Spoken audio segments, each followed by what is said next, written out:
आणि माझ्या मुलीचा त्या दिवशी वाढदिवस होता आणि सगळे माझ्या घरात गेस्ट होते आणि आमचा तो फंक्शन चालू होता आणि तेवढ्या ते 7-8 जण आणि एक लेडी घेऊन आले आणि दारातच आरडाओरडा सुरू केला की हे म्हणजे तेव्हा माझं काय मेंटेनन्स पेंडिंग नव्हता, काही नाही, फक्त एकच रिझन होतं की मी ते लिफ्टचं ऑइल चेंज करून घेतलं होतं. हा कुठे गुन्हा असेल तर मला तो सांगू शकता तुम्ही. तर ते लिफ्टचं ऑइल चेंज तुम्ही असं का केलं? लिफ्टचं मनाने तुम्ही काम नाही करू शकत आहे, ते सोसायटी ठरवेल ना काय करायचं. सोसायटी नव्हतीच ना तेव्हा आणि कोणी काम बघत नव्हतं आणि दारात माझ्या प्रोग्राम चालू आहे. हा कुठला न्याय आहे सांगा मला तुम्ही. म्हणजे कोणाचा तरी कार्यक्रम चालू आहे आणि तिथे जाऊन तुम्ही अरेरावी करताय. व्हॉट इज दिस? तुमच्या घरात कुठलं फंक्शन असतं आणि आम्ही तुम्हाला असं येऊन केलेलं असतं, तुम्ही सहन केलं असतं का? नसतं केलं ना. म्हणजे त्यांनी ते इंटेन्शनली हेच का केलं, कारण की मी एक बुद्धिस्ट समाजाची महिला आहे. आम्ही फक्त इथे तिघीच राहतो. माझे मिस्टर आठवड्यातून एकदा येतात. माझे मिस्टर डॉक्टर आहेत, BMS आहेत. ते त्यांना क्लिनिक असतं त्यामुळे ते आठवड्यातून एकदा येतात, कधी 2दा येतात, काही फंक्शन असेल कुठे काय असेल. नाही तर आम्ही फक्त तिघीच राहतो इथे आणि म्हणजे आम्ही तिघी महिला आहोत. त्यात माझं लिगामेंटची सर्जरी झाली आहे त्यामुळे मी इथे राहायला आले ऍक्च्युली. म्हणजे की आता तरी पण ही पाण्याची अडवणूक चालली आमची. त्यांना माहिती आहे की इथे कोणी पुरुष नाही की तो पाणी वाहून आणू शकतोय, काही करू शकतो, असं काहीच नाही. हे म्हणजे एक जातीयवादातून केलेला हा अन्याय. म्हणजे फक्त तुम्ही जातीवाचक शिव्या द्या किंवा मारहाण करा म्हणजे तो अन्याय नाहीये. तुम्ही आमची मूलभूत गरज तुम्ही अडवून ठेवताय, हा सगळ्यात मोठा अन्याय. हे मला हे सगळं या थ्रू सांगायचं लोकांना. म्हणजे बाबासाहेबांनी सत्याग्रह केला होता पाण्यासाठी त्या काळी. त्याची मला इतकं म्हणजे असं ते चित्र समोर दिसते. मला असं वाटतं की आजही मला तो सत्याग्रह करावा लागतोय. म्हणजे किती दुरावस्था आहे बघा समाजाची. पाण्यासाठी आता लढावं लागतं. म्हणजे आपल्याला आता देखील एवढ्या वर्षानंतर एज्युकेटेड असून देखील आपल्याला हे असं भोगावं लागतं म्हणजे खूप. म्हणजे एज्युकेटेड फॅमिलीला हे सफर करावं लागतंय तर ते अनएज्युकेटेड लोकांचा विचार काहीच करू नाही शकत आपण. Everyone, please follow, like, share, comment and subscribe the Samyak Kranti channel. Thank you. Amita Rajesh Dhiwar. मी ह्या फ्लॅटची ओनर आहे. म्हणजे जेव्हा ही बिल्डिंग तयार झाली तेव्हापासून मी फ्लॅट घेतलेला आहे. गेली आता 8 वर्ष कंप्लीट झाले ह्या फ्लॅटला आणि तेव्हापासून मी इथे आता गेली 2.5 वर्ष झाले राहते कंटिन्यू. आणि बिल्डिंग ही यश समृद्धी बिविंग आणि धायरीमध्ये मोडते, अभिनव कॉलेज रोड, प्रभात प्रेसच्या शेजारी. गेली 6-7 महिने झाले माझ्याकडे पाणी फक्त 5 मिनिटं येतं, ते पण एकाच नळाला येतं. त्याची मी सूचना वेळोवेळी सोसायटीला दिलेली आहे, व्हिडिओ काढून ग्रुपवर टाकलेले आहे पाण्याचे की पाणी बंद झालंय. असं पण नाही की पाणी गेल्यानंतर मी व्हिडिओ टाकली, मी चालू असताना टाकली, कारण तो डाऊट येऊ नको लोकांना की नंतर ह्यांनी व्हिडिओ टाकली. चालू कंडिशन्स मध्ये व्हिडिओ टाकलेले आहेत. परत 2 वेळा मीटिंग्स मध्ये पण सांगितलेलं आहे की माझ्या पाण्याची सोय करा, पण कुणीही त्याबद्दल काही दखल नाही घेतली, काही पाण्याची सोय नाही केली.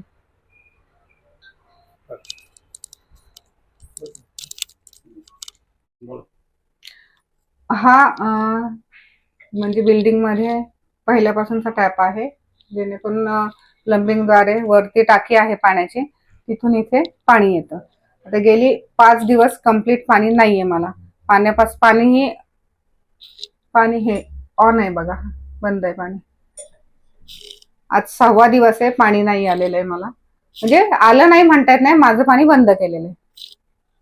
आणि दुसरा टॅप तो टाकीतून जोडलाय, टाकी पूर्ण खाली आहे ती, तिथे आम्ही कनेक्शन केलेलं आहे. कारण दिवसाड पाणी येतं ना, त्यामुळे इथे सगळ्यांच्या मोस्टली टाक्या आहेत.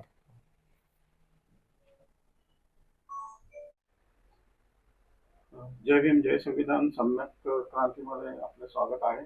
आज आपण या ठिकाणी धायरी येथे आहोत आणि या ठिकाणी अमिता धिवार या राहतात आणि हा शहरी भाग आहे, तरी सुद्धा या ठिकाणी त्यांच्या फॅमिलीला गेले काही दिवस ही जी सोसायटी आहे, यश समृद्धी सोसायटी यांच्याकडून पाणी अडवण्यात आलेलं आहे. आपण सर्वांना माहिती आहे की पाणी आणि वीज ही कोणीही कट करू शकत नाही, ही माणसाची एक बेसिक गोष्ट आहे. तरी सुद्धा या ठिकाणी शहरात असून सुद्धा हा प्रकार घडतोय. तर नेमका हा प्रकार का घडतोय? हा कुठेतरी जातीवाद आहे का? किंवा सुशिक्षित असून सुद्धा हे संपूर्ण फॅमिली सुशिक्षित असून सुद्धा त्यांच्यासोबत असं घडत असेल आणि आपण म्हणतो की भारत हा प्रजासत्ताक महासत्ता होणार आहे. अशा डिजिटल इंडियाच्या या भारतामध्ये अशा काही गोष्टी घडत असेल तर ही खरंच आपल्यासाठी एक शरमेची बाब आहे. आपण यांच्याकडून जाणून घेऊया की नेमका काय प्रकार घडला. काय सांगाल, तुमची काय ओळख आहे आणि नेमका काय प्रकार घडलेला आहे? माझं नाव अमिता राजेश दिवार.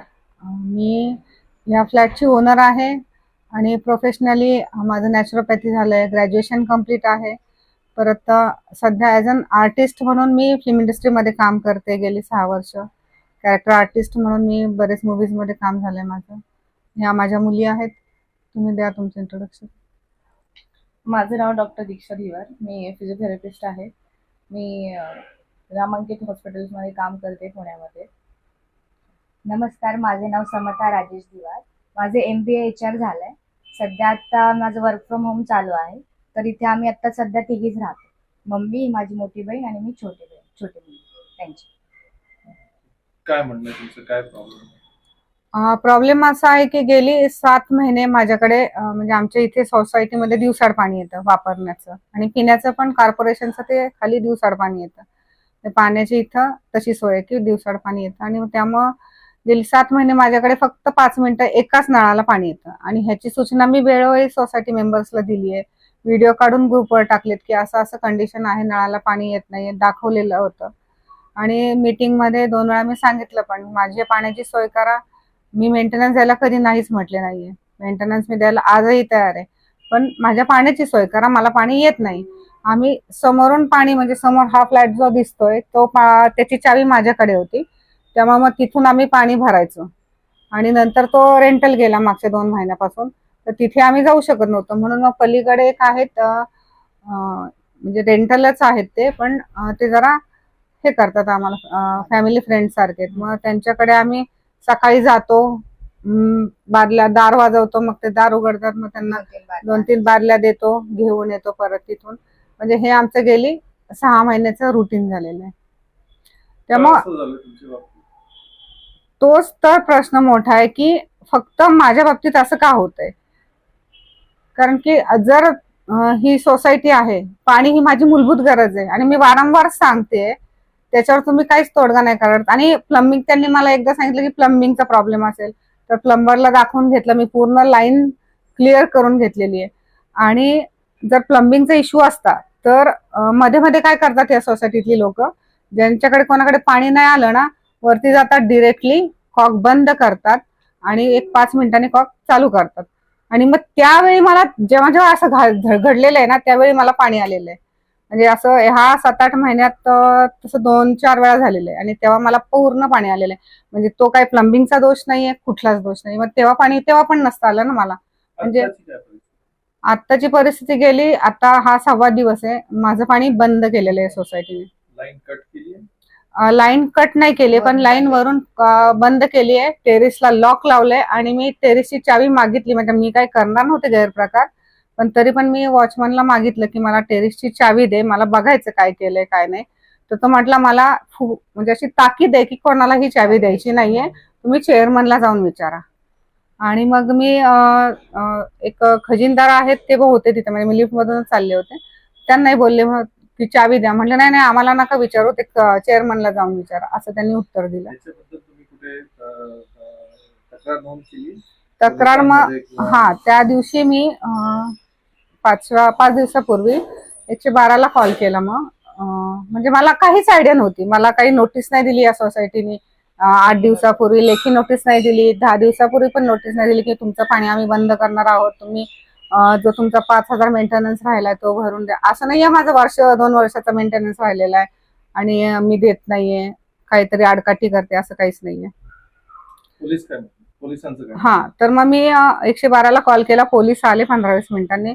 त्यांनी मला विचारलं, त्यांना मी सांगितलं आणि मग त्यांनी म्हटले चेअरमनचा नंबर द्या. मग नंबर दिला, त्यांनी चेअरमनला कॉल केला. पण स्पीकर ऑन नव्हता, पण त्यांच्या बोलण्यातून कळलं की तो म्हणतो की ठीक आहे, त्यांना चौकीत बोलवा. आणि एवढं सूचना पण दिली की त्या पोलिसाने की तुम्ही संध्याकाळी मीटिंग घ्या सोसायटीची आणि तडजोड करून चालू Solve करा, करा. पाणी सॉल्व करा. पण त्यांची इच्छा तशी दिसली की त्यांना चौकीमध्ये जाऊ देत. आणि कारण की हे मी का म्हणू शकते, कारण की मला पोलिसांनी जाताना म्हटले की तुम्ही मॅडम चौकीत या म्हणून. फायनली त्यांनी तुमची तक्रार नोंद केली नाही केली किंवा अं, त्याच्यावर काय उपाययोजना? आणि यानंतर मग मी जे ज्येष्ठ आहे त्या बिल्डिंग मध्ये त्यांना मी कॉल केला. म्हटलं आपण एक स्टेप उचलण्याआधी आपण या सोसायटीमध्ये राहतो, चला एक पूर्व सूचना देऊया. म्हणून मी त्यांना कॉल करून सांगितलं की असं असं झालेलं आहे, मी कंप्लेंट द्यायला जाणार आहे. तर ते म्हटले थांबा थोडा वेळ, मी बघतो काय होतंय का आणि सांगतो, नाही तर माझा कॉल येईल तुम्हाला. पण त्यांचा कॉल नाही आला आणि ग्रुपमध्ये काही मेसेज नाही आला. मग त्याच्यानंतर मी पुन्हा मग 2 तासांनी पोलिसला फोन केला. तर पोलीस म्हणजे जे पोलीस सकाळी मला आले होते अटेंड करायला माझी कंप्लेंट, तर ते म्हटले मॅडम तुम्ही चौकीत जा आणि कंप्लेंट द्या. मग मी गेले, मग 6:30-7ला मी पोलीस स्टेशनमध्ये गेले. तर पोलीस स्टेशनमध्ये गेलेले असताना मी त्यांना स्पष्ट सांगते की ही माझी मूलभूत गरज अडवली गेली आहे, तरी पण त्याच्यावर त्यांनी एवढं लक्ष नाही दिलं. ते म्हटले नाही नाही तुमचं सोसायटीचं आहे, ते आम्ही नाही इंटरफेअर करू शकत. आणि मग नंतर एक जणाने घेऊन गेले मला, एक लेडी होती तिथे, म्हणजे युनिफॉर्म नव्हता, विदाउट युनिफॉर्म होतं. ते काय पोस्ट होती कारण तिथे नव्हतं लिहिलेलं काय, त्यामुळे मी नाही सांगू शकत. मग त्यांनी मला काही क्वेश्चन्स केले, मी त्याची उत्तरं दिली. मग ते म्हटले की त्यांना बोलवून घ्या म्हणून. मग परत मला बाहेर घेऊन आले ते. आणि मग त्या पोलिसाने कॉल केला आणि तुम्हाला तुमच्याबद्दल तक्रार आहे, तुम्ही या इकडे. तर तो चेअरमन म्हटला हा येतोय आम्ही. आणि तो 15-16 लोकांना घेऊन आला होता चेअरमन तिथे. आपण दोघीच होतो. आणि आम्ही आम्ही दोघीच उपस्थित आम्ही दोघी तिथे होतो फक्त, आणि ते 15-16 लोक आले होते. आले. आता पुढे म्हणजे ह्याचं काय कारण असेल? तुमचं काय म्हणणं आहे की कुठे असं का होतंय तुमचं? असं ट्रस्ट कुठे मध्ये येते का? मूलभूत मला तेच इंटेन्शन माझं, म्हणजे त्यांनी ते इंटेन्शनली हेच का केलं, कारण की मी एक बुद्धिस्ट समाजाची महिला आहे. आम्ही फक्त इथे तिघीच राहतो. माझे मिस्टर आठवड्यातून एकदा येतात. माझे मिस्टर डॉक्टर आहेत, BMS आहेत ते. त्यांना क्लिनिक असतं त्यामुळे ते आठवड्यातून एकदा येतात, कधी 2दा येतात, काही फंक्शन असेल कुठे काय असेल. नाही तर आम्ही फक्त तिघीच राहतो इथे. आणि म्हणजे आम्ही तिघी महिला आहोत. 2 त्यात वर्षाचा माझं लिगामेंटची सर्जरी झाली आहे, त्यामुळे मी इथे राहायला आले ऍक्च्युली. म्हणजे की आता तरी पण ही पाण्याची अडवणूक चालली आहे आमची. म्हणजे त्यांना माहिती आहे की इथे कोणी पुरुष नाही की तो पाणी वाहून आणू शकतोय, काही करू शकतो, असं काहीच नाही. हे म्हणजे एक जातीयवादातून केलेला हा अन्याय आहे. म्हणजे फक्त तुम्ही जातीवाची शिव्या द्या किंवा मारहाण करा म्हणजे तो अन्याय नाहीये. तुम्ही आमची मूलभूत गरज तुम्ही अडवून ठेवताय, हा सगळ्यात मोठा अन्याय आहे. हे सगळं या थ्रू सांगायचं लोकांना. बरं, हे जे अडवणूक होते त्याच्यामुळे तुम्हाला काय सफर करावं लागतं, काय त्रास होतो? सफर मानसिक सफर होतोय. मानसिक सफर, सतत तोच विचार की पाणी भेटेल की हा. नाही, पाणी भेटेल की नाही. आम्ही स्त्रिया आहोत तिघी. हायजीन राखणं हे आमचं काम आहे स्त्रियांचं. पाण्याचीच मूलभूत गरज पूर्ण होत नाही तर आम्ही कसं राहणार आहे? आम्ही नामांकित लोक, मी डॉक्टर आहे, ती काम करते, माझी आई आर्टिस्ट आहे. हायजीन राखणं हा पहिला प्रश्न आहे स्त्रियांचा आहे की. आता पोलिसांनी तुमची कंप्लेंट घेतली नाही, नाही. पुढे तुम्ही काय करणार? पोलिसांनी मला सांगितलं की तुम्ही जिथे सोसायटी रजिस्टर्ड होते तिथं कंप्लेंट द्या. म्हटलं ठीक आहे, मी आता तिथे पण कंप्लेंट देणार आहे आणि बघू मग काय होते पुढे. बघू म्हणण्यापेक्षा माझं जनतेला आवाहन आहे की ही जी मूलभूत गरज पाण्यासारखी, म्हणजे बाबासाहेबांनी सत्याग्रह केला होता पाण्यासाठी त्या काळी, त्याची मला इतकं म्हणजे असं ते चित्र समोर दिसते. मला असं वाटतं की आजही मला तो सत्याग्रह करावा लागतोय. हो. म्हणजे किती दुरावस्था आहे बघा समाजाची. पाण्यासाठी आता लढावं लागतं, म्हणजे आपल्याला आता देखील या एवढ्या काळात वर्षानंतर सुद्धा एज्युकेटेड असून देखील आपल्याला हे असं भोगावं लागतं म्हणजे खूप. म्हणजे एज्युकेटेड फॅमिलीला हे सफर करावं लागतंय, तर ते अनएज्युकेटेड लोकांचा विचार काहीच करू नाही शकत आपण. ही जी सोसायटी आहे त्याबद्दल काय सांगा? म्हणजे सोसायटी तर मोठी आहे आणि रजिस्टर आहे, तर ते सदस्य आणि बाकी लोक हे या बाबतीत तुमच्याशी का पॉझिटिव्ह राहत नाही? तुम्हाला का ते प्रश्न असे बिहेवियर का करतात? आता मग त्यासाठी मला थोडस मागे जावं लागेल आणि माझी सर्जरी झाल्यामुळे मी इकडे शिफ्ट आले. त्याच्या आधी माझा 1.5 वर्ष रेंटलने होता फ्लॅट. त्याच्या आधी बंद होता फ्लॅट. बंद फ्लॅटचा पण मी मेंटेनन्स दिलेला आहे. आणि मग माझी सर्जरी झाल्यामुळे म्हणजे इथे गेल्या लिफ्ट 2 वर्षाचा अनुभव. म्हणजे मग तेव्हापासून मग मला काय इथे चालतंय ते सगळं समजायला लागलं. आणि मी ग्रामपंचायतचं पद भोगलेलं आहे. विविध RPI असेल, वंचित असेल, त्यांच्या अध्यक्षपद भोगलेली आहे. त्यामुळे स्वस्थ बसणारी महिला नव्हते. तेव्हा मला इथं आल्यावर हे काय गैरप्रकार चालले ते कळायला लागले. म्हणजे लोकांच्या थ्रू. काही मी इथे उपस्थित नव्हते, काय नव्हतं, तेव्हा मला तेव्हा काहीच माहिती नव्हतं. जेव्हा मी इथे राहायला लागले तेव्हा मला सगळ्या गोष्टी कळायला लागल्या. इथे कधी सोसायटीची मीटिंग होत नव्हती, कधी हिशोब विचारला जात नव्हता किंवा सांगितला जात नव्हता. हे सगळं मला कळायला लागलं. लिफ्ट मूलभूत गरज आहे. आता हे 6 मजल्याची बिल्डिंग आहे, तर त्या लिफ्टचा मेंटेनन्स राखला जात नव्हता. लिफ्ट बंद राहत होती. म्हणजे बरेच लोक म्हटले. नंतर मी काम बघायला लागले. मग आणि त्यावेळी मी काम बघायला लागले, त्यावेळी जे चेअरमन होते, म्हणजे म्हणता येईल ऑन पेपर फक्त, तर ते लक्ष देत नव्हते. त्यांना पण काही अनुभव आले असेल ते मला इथे नमूद नाही करायचे. तर ते म्हटले, मॅडम तुम्ही लक्ष देऊ शकता, मी तर लक्ष देत नाहीये. म्हटलं ठीक आहे, चालेल. मग मी माझ्या मेंटेनन्स मधून लोक तेव्हा माझ्याकडे मेंटेनन्स आणून देत होते की त्यांना माझ्या थ्रू होप्स वाटू लागल्या होत्या. की मला 2-4 महिला पण म्हटल्या की मॅडम तुम्ही आल्यापासून मीटिंग काम व्हायला लागले, मीटिंग्स व्हायला लागल्या, लिफ्ट चालू राहतेय. मग मला पण मी होपफुली काम करू लागले. आणि मग मी त्या 7,000चा खर्च करून MCB म्हणजे सोसायटीनेच तो माणूस निवडलेला आहे की मेंटेन करायला लिफ्टचं मेंटेनन्स. मग त्यांना मी कॉल केला. मग त्यांनी मला सांगितलं ही कंडिशन आहे, त्यामुळं लिफ्ट बंद पडते मध्ये मध्ये, तिला प्रॉब्लेम्स क्रिएट होतात. तो MCB नवीन लावावा लागेल. त्याला शॉक बसू शकतो, काही ऍक्सिडेंटली होऊ शकतं, लायसन्स जप्त होईल माझं पण. त्यामुळे ते काम करणं गरजेचं आहे. मग मी ते मेंटेनन्स थ्रू, माझ्याकडे जमा झालेल्या मेंटेनन्स थ्रू मी ते काम केलं. तर ते काम केल्यानंतर म्हणजे ग्रुपवर सगळं लिगल मी टाकलं, हे काम चालू आहे, फोटो टाकले, त्याचे खर्च त्यांनी पाठवलेले सगळं रिसिट्स वगैरे सगळं डिटेलिंग मध्ये मी टाकलं होतं. आणि त्याच्यानंतर 2-3 दिवशी त्यांनी तातडीची मीटिंग घेतली. मला बोलवण्यात आलं. सगळ्यांनी मला घेराव घातला आणि सगळ्यांनी मला प्रश्न केले की हे तुम्ही का केलं, कोणाला विचारून केलं. मी म्हटलं कोणाला विचारायची, मला दिसतंय, मी इथं एक ओनर आहे, जागरूक नागरिक आहे भारताची. माझ्या डोळ्यांना दिसतंय की इथं काम झालेलं नाही, हे बंद पडू शकतं, त्यामुळे मी ते काम केलेली आहे. अपघात होऊ शकतो, काही होऊ शकतो. तर मग माझे मिस्टर तेवढ्यात आले तिथून, म्हणजे ते भोरवून आले होते आणि ते पण मग त्या मीटिंग मध्ये सहभागी झाले. तर मग ते थोडंसं इंटरॅक्शन झालं. एक जण धावून गेला त्यांच्यावर की हे का केलं म्हणून. मग माझे मिस्टर म्हणले ठीक आहे, आम्ही केलं, असं चूक वाटते तुम्हाला, आम्ही आमचं काढून देतो आणि पैसेही देतो.